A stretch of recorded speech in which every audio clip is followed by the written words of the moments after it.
Ang paglabas ng seryeng Three Body Problem sa Netflix ay napanood na ng milyon-milyong tao sa buong mundo simula nang ipalabas noong nakaraang March nitong taon.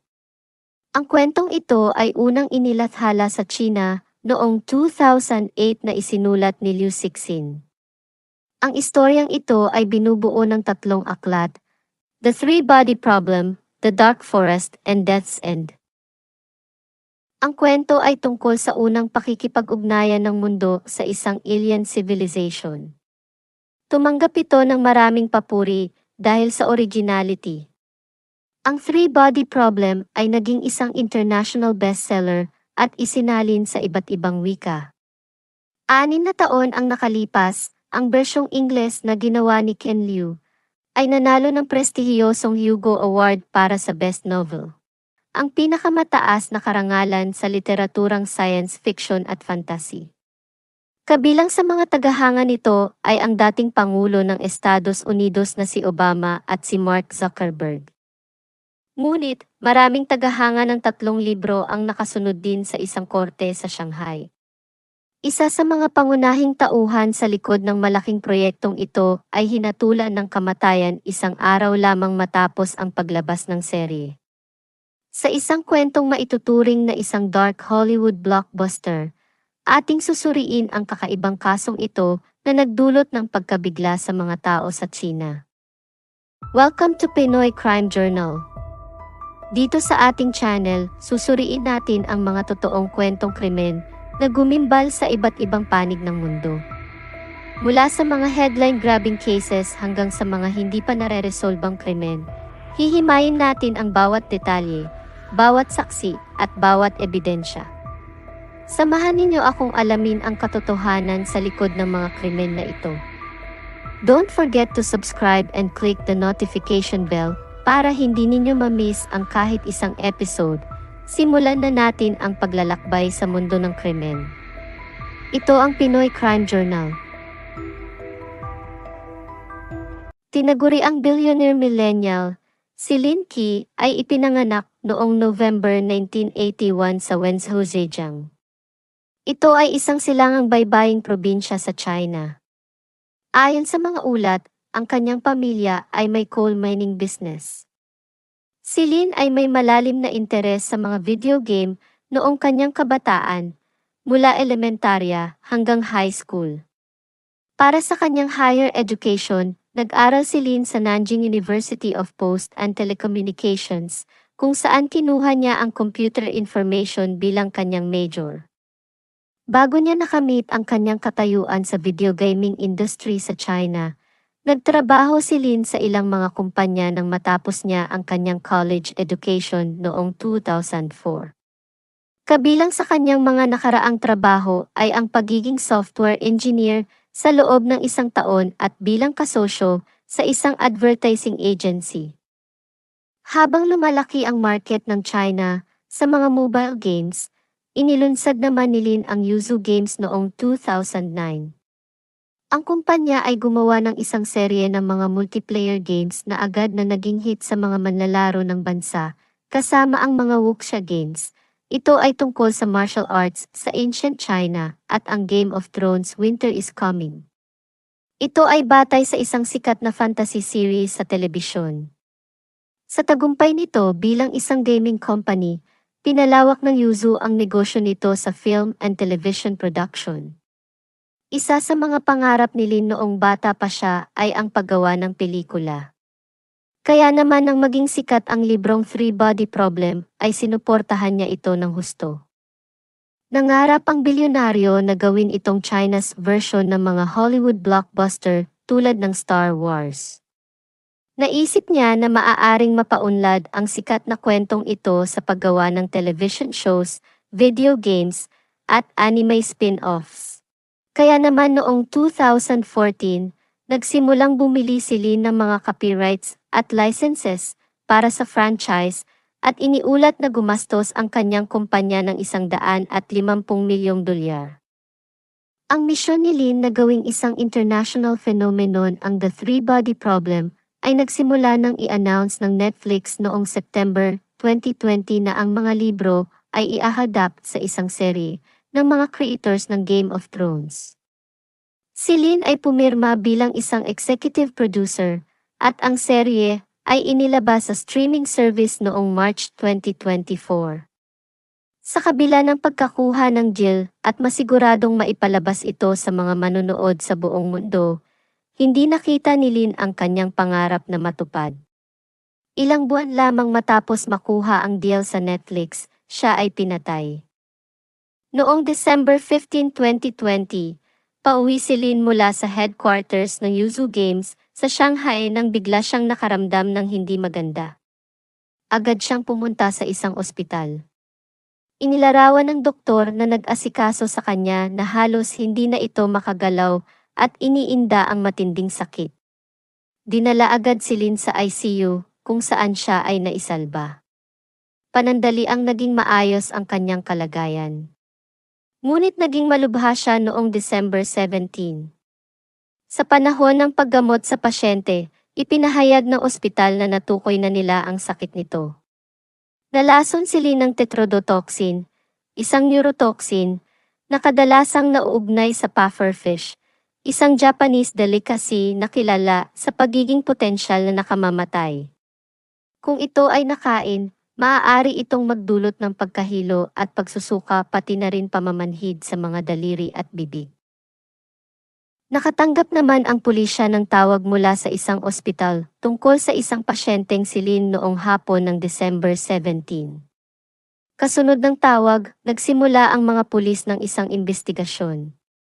Natuklasan nila na ang isang katrabaho ng biktimang si Lin ang itinuturong posibleng salarin. Agad na nahuli ang naturang suspect, ngunit tumanggi ito sa ginawang krimen. Tinanong din siya tungkol sa lason na ginamit pero nanatiling tikom ang kanyang bibig. Samantala, binigyan sila ng isang blood transfusion na humigit kumulang sa 40 liters at sumailalim sa operasyon na tila nagpatatag sa kanyang kondisyon. Ngunit hindi nalaman ng mga doktor na nagdurusa rin si Lin sa pagkalason sa mercury noong panahong iyon. Nagsimulang dumugo ang kanyang mga vital organs na nagdulot ng heart at lung failure. Sa kasamaang palad, binawian ng buhay si Lin pagkatapos ng 10 araw dahil sa mga komplikasyon na nauugnay sa pagkalason noong December 25, 2020 sa edad na 39. Ayon sa ulat, hindi bababa sa 5 nakakalasong sangkap ang nakita sa kanyang katawan. Sa panahon ng kanyang pagkamatay, si Lin ay pinaniniwala ang may net worth na humigit kumulang 6.8 bilyong yuan o halos 1 bilyong dolyar ayon sa Hurun China Rich List. Sino ang naturang suspect na nahuli ng mga pulis? Ipinanganak noong 1981, si Xu Yao ay may malawak na background sa batas. Nag-aral siya ng law sa China. Pumasok at nagtapos naman siya ng insurance law sa Paul Cézanne University sa France noong 2006. Pagkatapos ng 2 taon, nag-aral siya sa law school ng University of Michigan sa Estados Unidos.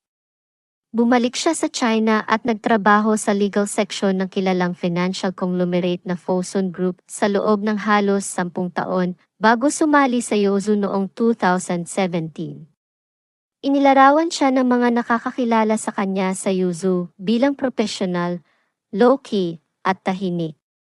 Si Lin at Xiu ay may maayos na relasyon sa simula. Hinirang ni Lin si Xiu upang manguna sa isang subsidiary na tinawag na The Three Body Universe, 1 taon matapos niyang sumali sa Yuzu bilang Chief Risk Officer ng kumpanya. Ang subsidiary ay namamahala sa pagsisecure ng mga intellectual rights para sa mga film adaptations. Nagtulungan ang dalawa sa paggawa ng deal upang i-adapt ang nobela sa isang Netflix original series. Habang pinahahalagahan ni Lin ang legal skill at expertise ni Xiu, nagsimula siyang makaramdam na hindi angkop si Xiu na masali sa produksyon ng mga aktwal na pelikula.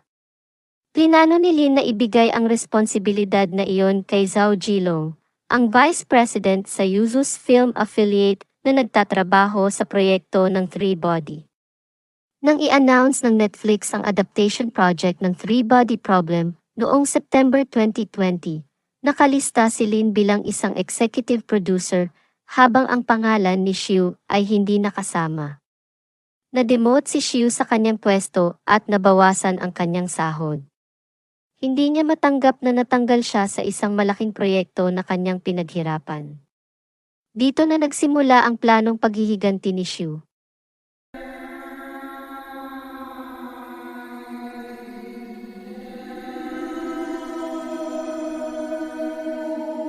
Nakahiligan ni Xiu na manood ng isang serye sa telebisyon ng Estados Unidos na Breaking Bad. Napanood niya ang isang guro sa high school na nagluluto ng crystal meth at naging isang regional drug kingpin. Ang palabas ay nagbigay inspirasyon sa kanya upang gumawa ng kanyang sariling laboratorio sa paggawa ng lason sa distrito ng Qingpu sa Shanghai. Pagkatapos ay bumili siya ng mahigit 100 uri ng lason sa dark web at madalas na sinusubukan ang mga ito sa mga aso, pusa at iba pang mga hayop. Matapos matukoy kung ano ang maaaring makapatay sa mga naturang hayop, nagsimula siyang maghanda sa paglason sa kanyang mga biktima. Naghanda si Xiu ng isang bote na naglalaman ng 30 probiotic pills para ibigay kay Lin. Naglagay siya ng isang tableta na may lason na kanyang personal na ginawa. Ang sekretarya ni Lin ang tumanggap ng naturang pills at siya ang aktwal na nagbigay sa kanyang boss.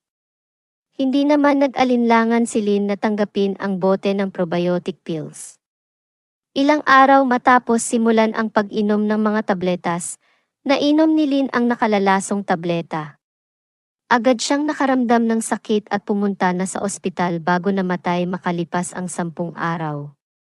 Ayon sa ulat, may posibilidad sana na maisalba ang buhay ni Lin kung inamin at sinabi ni Xiu ang mga klase ng lason na ginamit niya. Bukod kay Lin, sina Zhao at isa pang tao sa Yuzhou ay nalason din. Matapos makaramdam ng sakit, ipinakita ng ilang pagsusuri na si Zhao ay dahan-dahang nalason sa mercury. Ang mga test ay nagpakita ng halos 10 beses na mataas kumpara sa regular na antas ng mercury sa kanyang katawan. Ang isang empleyadong nalason ay nagtatrabaho sa online game unit na pangunahing negosyo ng Yuzhou.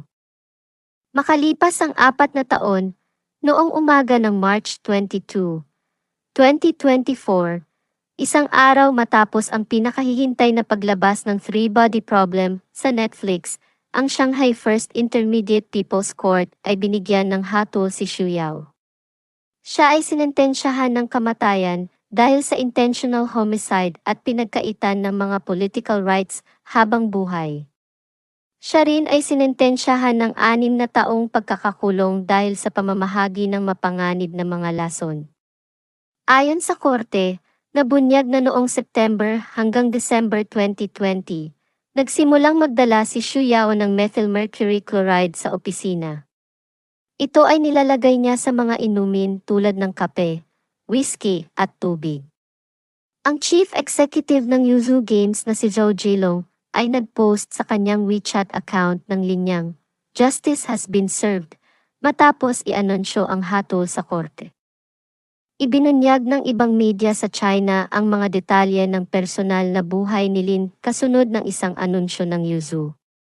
Ang 24% stake ni Lin sa kumpanya ay hahatiin sa 2 anak na babae at isang anak na lalaki na mga anak ni Lin sa isang babaeng nagngangalang Xu Fenfen na kanyang naging kasintahan sa loob ng 19 years. Lumilitaw na hindi sila kasal. Ngunit pinapayagan ng batas ng China ang mga anak na ipinanganak sa labas ng matrimonya ng kasal na magmana ng pantay-pantay. Walang naiwang last will and testament si Lin. Dahil ang mga bata ay pawang mga minor de edad pa, pansamantalang kukontrolin ni Xu Fenfen ang mga shares na kumakatawan sa pinakamalaking single holding sa kumpanya. Sa huli, si Lin Qi ay binigyan ng posthumous credit bilang isang executive producer sa Three Body Problem. Maraming salamat sa inyong panonood dito sa Pinoy Crime Journal. Kung nagustuhan ninyo ang episode na ito, huwag kalimutang magbigay ng komento at i-share sa inyong mga kaibigan.